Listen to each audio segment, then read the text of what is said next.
Hi everyone, Sandman here. This video is brought to you by a donation from the one and only Miss Fat Cat, and here's what she's got to say. Dear Sandman, over the years I've made so many video requests that one would think I've gotten used to what this does on an emotional level for me. Before I rant about how I don't care about public opinions, there's a fundamental problem I'd like to address. You've never had to deal with me in a public setting before. This is why you didn't actually understand my frustration to begin with. In most cases, I'm barely able to hold a conversation with anyone in public. My hearing won't allow it for the most part. I am far from the only person on the planet with a hearing problem. I simply have more problems because of my brain damage. I also can't work full-time or run my own business. Instead, in the future, I'll look for sources of income and maybe increase my hours when my son is older. You brought up social contracts before, and is this along the lines of daily etiquette? If true, in that case, I don't have an issue with the theory, just how it works in practice. I'm not exactly willing to listen to someone complain about how I dress boring when they themselves dress like a street worker. Time and place is another thing that seems to be lost on people nowadays. Do people even know the difference between an opinion, personal opinion, and professional opinion? I am of the personal opinion that they are actually used interchangeably by the same people who think of scientific theory is the same as any other theory.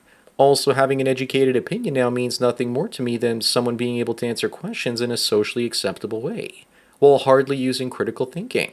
Most graduates of universities end up as well trained as Pavlov dogs, responding to triggers. Why would anyone strive to be like this? Even the average NPC in a video game thinks more about their own survival. Or maybe that's because the majority are programmed by men. I have little tolerance for being asked to be inclusive, especially from people that have hardly shown me the same regard. For the majority, if I actually want an opinion, I will give one. There are few people I find respectable enough to consider theirs. Here I am paying you to give me your opinion. Tell me, what is your opinion on the matter of social contracts and daily etiquette? Sincerely, Fat Cat. Well, Fat Cat, thanks for the donation as well as the topic. Conformity with the social contract has always been there. You're expected to follow the rules, and in return you're welcomed into polite society. I think the reason you don't consider most people's opinions seriously is just because they're playing out a script in their minds. You're not talking to a person, but the ideology that's speaking through that person. You focus on what people say and not how they say it. You've also been excluded socially by people due to your disability. For me, my problem is not hard of hearing, but it's a lack of social skills from not being in daycare, and I came to Canada at the age of 3 and didn't know the English language, so I couldn't socialize and make friends. Plus, my contact with other kids that spoke my native language was rather limited. So when I socialize with people, I can't do it more than a while before they realize there's something off about me, unless it's a one-on-one interaction. There's a YouTuber named Adam Naou that passed away recently. He faced criticism when he broke societal etiquette by quitting his job, buying a van, and starting to travel all alone and filming videos when it was something relatively new back in 2012. It was easy for him because he kept moving around as a child, unable to make friends. He was the same way as me, unable to feel comfortable socializing with more than one person at a time. That is the first time I heard somebody say that before. He never cared about what people thought about him because, just like you and me, he never built that into his personality at a young age. When you don't know how to fit in with the polite society, and when they try and spit in your face, you don't care about proper etiquette anymore. You just do what you feel is best for yourself.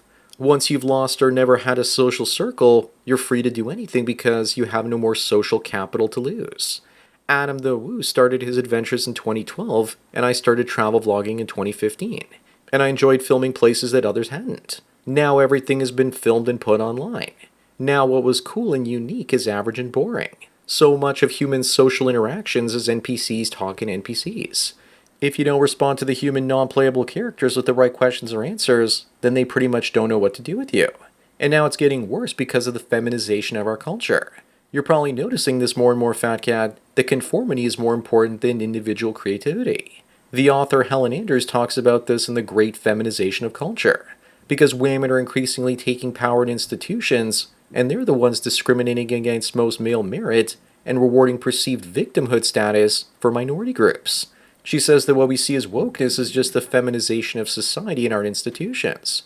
As far as I'm concerned, the only people that can afford to have opinions these days are those willing to either wreck their financial future and make themselves unemployable because they say something that's not popular, or people who are so wealthy that it doesn't matter because they can afford the economic consequences of unpopular freedom of speech, because they're already social outcasts. It's liberating not giving a shit about what other people think about you. But it sucks living in a culture where less people can afford to be different these days, because the new social contract for most people is they have to give up what makes them unique and conform to groupthink and groupspeak in order to live a life. I'm constantly looking for unique people, which appear to be a lot rare these days, because they tend to hide or become poor and unemployable. Higher education today is about disseminating woke female ideology of fake compassion to virtue signal and show the world just how great they are at helping people. What I also really found hilarious recently is that MGTOW as an idea doesn't seem to be as taboo anymore. Now I can leave MGTOW in my titles and my videos wouldn't be demonetized. Most of the MGTOW content I see now is women explaining what it means, just regurgitating the talking points without understanding it because they aren't men. It's not just MGTOW, but people are just repeating what they heard someplace else and lack all critical thinking skills. Instead, they share popular opinions as to not hurt the feelings of others. If you want to know more about that, I shared a video in the description by Alexander Grace called How Female Power Caused the Decline of the West. He's mostly summing up the points that Helen, the author I mentioned earlier, already makes. And you just know things are only going to get worse in this world as more and more institutions are feminized. And if men want to be part of this system, they'll have to play by the rules or figure out other ways to make a living outside of corporate and government jobs, if they want to maintain self-respect and freedom of speech. Fat cat, you don't have to conform and become an NPC because your husband already does that at his corporate job. You got a paid-off home and your rich daddy, Warbucks' father, will help you out of things if anything gets crazy, which luckily it hasn't. He's even offered to give you a job if you wanted one. You're not the average man or woman working hard and trying to conform to the social rules that female HR managers have set up in a company so you can keep your job. You also brought up the idea of personal versus public opinion. People have to hide their personal opinions and always put on a public opinion at work, school, and even in their social circles, or they risk losing status, employment, and possibly risk being expelled from school. What's left besides maybe telling your lover if you feel comfortable sharing your true opinions with him or her? In my own life, I'm the life of the party when I show people humanoid robots and say things like, in the future men will have robots for companionship. It's a wonderful Christmas dinner when I say things like that. I know it's coming. They know it's coming, but they want to pretend like it's not. And I bring it up because I know it's not socially acceptable. I don't say things like that to get a reaction or piss people off. I tell people stuff like that because I want them to get emotionally and mentally prepared for a future that looks like it's out of science fiction. Growing up, it wasn't a proper thing to do to spend all your time nerding out on a computer. Now everyone is on a computer disguised as the phone in their pockets. I went from outcast to being socially acceptable. And yet most people's NPC programming doesn't remember how they treated me. Women have feminized computers and the media and made it socially acceptable to use such technology now. But only if you use it the way they want us to use it, without any real freedom of speech. So where does this end? What happens to our politically correct, woke, feminized society? Male entrepreneurs with ambition are already leaving to places like Dubai that don't have personal income tax, and I suspect that men will start building their own parallel places in the real world as the feminized states start to fail due to too much debt. Women want to spend government money to help people with the social welfare states. Yet that's going to bankrupt the state, and then women are going to have to rely on men once again to survive, as their government jobs and other positions pay them worthless currency. The pendulum will swing in the opposite direction, and you'll be able to be politically incorrect again, but it's going to be a lot worse in the meantime. The female censorship of the internet will become more extreme. So fat cat, you're going to have to deal with people being brainwashed by universities more and more for many years to come. The insanity is only going to get worse. In California, they're forcing kids as old as 16 to sit in booster seats while in the car.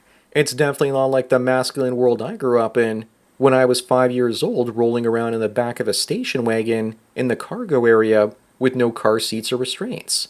Those were the good old days. That's also a great example of how we've become feminized.